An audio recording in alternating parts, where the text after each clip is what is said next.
ริยาดนตีมีหลายแสนสิ่งก็จางเกินมีแก่นเจ้าจอมิงเมียควรเห็นดังเลื่อนเจ้าแม่นี้สังสีแลนมาตายในกลางดงดอนป่าไม้ป่ากูเพียนนี่ไว้อยู่ต้นดี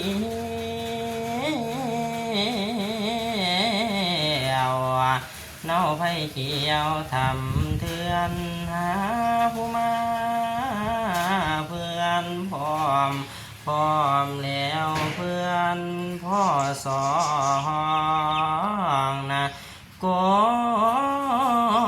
มพี่นี่จังพ้องเอามอมนะพานางเขาใส่นะนายลู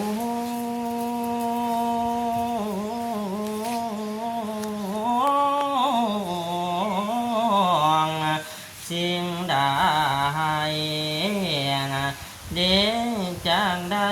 จางว่าแม่นางคนได้เดียมน้อนจางสิมาซอยโกพี่นี่พาใบ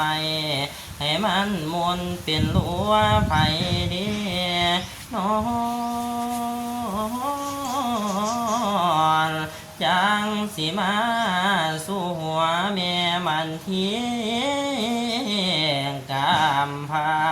นะคนใดจังเสียมา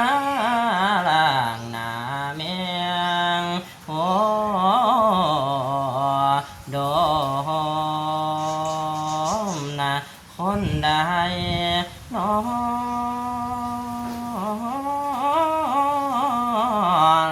จังสิมา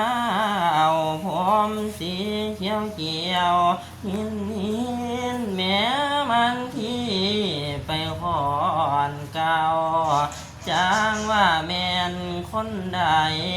จังสิมาล่างหน้าเจ้าแม่กะบอมมายอมพานา